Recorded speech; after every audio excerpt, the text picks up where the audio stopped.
अस्सलामु अलैकुम वरहमतुल्लाहि वबरकातुहू।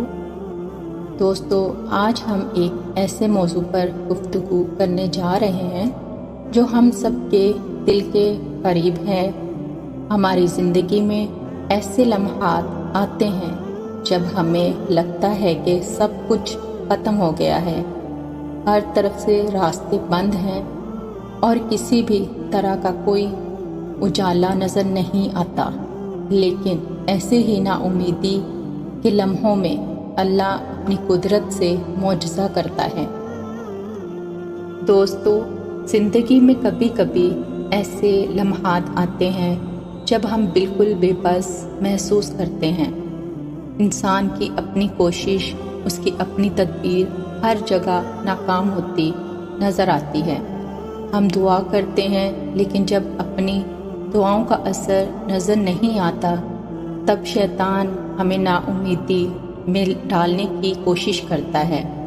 लेकिन हमें ये समझना चाहिए कि अल्लाह ताला ने कुरान पाक में फरमाया है, और जो अल्लाह से डरे अल्लाह उसके लिए निकलने का रास्ता फराहम कर देगा और उसे ऐसी जगह से रिज़्क देगा जहाँ से उसे गुमान भी नहीं होगा। ये आयत हमें ये समझाती है कि अल्लाह हर मुश्किल का हल निकालता है। जब हम अल्लाह पर भरोसा करते हैं तो वो ऐसे रास्ते बनाता है जो हमें अपनी अक्लो दानिश से नामुमकिन लगते हैं। लेकिन इसके लिए ज़रूरी है कि हमारा ईमान मजबूत हो, हमारा यकीन पक्का हो और हम दुआ के ज़रिए अपने रब से राब्ते में रहें। आज मैं आपको एक ऐसे वाक़या का ज़िक्र सुनाती हूँ जो मेरे एक करीबी दोस्त के साथ हुआ। ये वाक़या उन दिनों का है जब वो अपनी ज़िंदगी के सबसे मुश्किल दौर से गुज़र रहे थे। उनका कारोबार नाकाम होता जा रहा था, कर्ज चुकाने के लिए पैसे नहीं थे और घर वालों के लिए रोज़ी रोटी का इंतज़ाम भी मुश्किल हो गया था। वो हर दिन अल्लाह से दुआ करते, लेकिन उन्हें कोई रास्ता नज़र नहीं आता था। एक दिन वो बिल्कुल मायूस होकर अल्लाह के हुजूर रुखसती की दुआ करने लगे। लेकिन उसी दिन उन्हें एक पुरानी कंपनी से कॉल आई जो उन्हें पैसे देने वाली थी, जो उन्हें कुछ महीनों से नहीं मिले थे। वो पैसे इतने थे कि न सिर्फ उनका कर्ज चुका गया बल्कि कारोबार को दोबारा शुरू करने का ज़रिया भी बन गया। ये अल्लाह का वो मौजज़ा था, एक ऐसे वक्त में जब वो बिल्कुल नाउम्मीद हो चुके थे।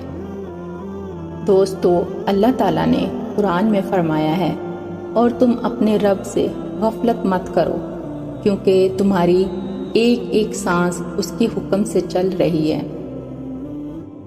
यानी हम जितना भी अपनी अक्लो दानिश पर भरोसा करें, असली कुदरत अल्लाह के हाथ में ही है। उसने हमें ये बता दिया कि अगर हम अपनी कोशिश के साथ उस पर भरोसा रखें तो वो ज़रूर मदद करेगा। हज़रत मूसा अलैहिस्सलाम का वाक़या तो आप सब ने सुना होगा, जब फ़िरौन की फ़ौज उनका पीछा कर रही थी और आगे दरिया था, हर तरफ से रास्ता बंद था। लेकिन अल्लाह के हुक्म से दरिया दो हिस्सों में तफरीक हो गया और मूसा अलैहिस्सलाम और उनके साथियों को निजात मिल गई। ये एक अजीम मौजज़ा जो हमें ये सबक देता है कि जब अल्लाह के हुक्म से कोई बात होती है तो नामुमकिन चीज़ें मुमकिन बन जाती हैं। दोस्तों, हमारी ज़िंदगी में भी ऐसे लम्हात आते हैं जब हम मूसा अलैहिस्सलाम की तरह दरिया के किनारे खड़े होते हैं और पीछे से फ़िरौन की फ़ौज हमारा पीछा कर रही होती है। ऐसे वक्त में हमें अपना भरोसा अल्लाह पर रखना चाहिए, अपनी दुआओं को जारी रखना चाहिए और उसके मौजज़ात का इंतज़ार करना चाहिए, क्योंकि अल्लाह जब चाहे किसी भी मुश्किल का हल निकाल सकता है। ज़िंदगी का हर मुश्किल वक्त ایک امتحان ہوتا ہے، لیکن یہ بھی یاد رکھیں کہ اللہ اپنے بندوں کو کبھی ان کے بس سے زیادہ برداشت نہیں کرواتا۔ ہر مشکل کے بعد آسانی ہے اور ہر رات کے بعد صبح، لیکن اس کے لیے ضروری ہے کہ ہم اپنی کوشش اور اپنی دعاؤں کو جاری رکھیں۔ تو دوستو، اس ویڈیو کا اصل مقصد یہ تھا کہ آپ کو یہ یاد دلایا جائے کہ کبھی بھی نا امید نہ ہوں، چاہے کتنی ہی ناممکن صورتحال ہو۔ اگر آپ کا ایمان مضبوط ہے اور آپ اللہ پر یقین رکھتے ہیں تو اللہ ضرور معجزہ کرے گا۔ اگر آپ کو یہ ویڈیو پسند آئی ہے تو لائک کریں، کمنٹ کریں، اپنے خیالات سے آگاہ کریں اور اپنے دوستوں کے ساتھ اس ویڈیو کو ضرور شیئر کریں تاکہ وہ بھی اس سے فائدہ اٹھا سکیں۔ اگر آپ نے ابھی تک ہمارے چینل کو سبسکرائب نہیں کیا تو سبسکرائب کرنا نہ بھولیے گا اور بیل آئیکن کو دبائیے گا تاکہ ہماری ہر آنے والی ویڈیو کی نوٹیفیکیشن آپ تک پہنچے۔ اپنی دعاؤں میں یاد رکھیے گا۔ اللہ حافظ۔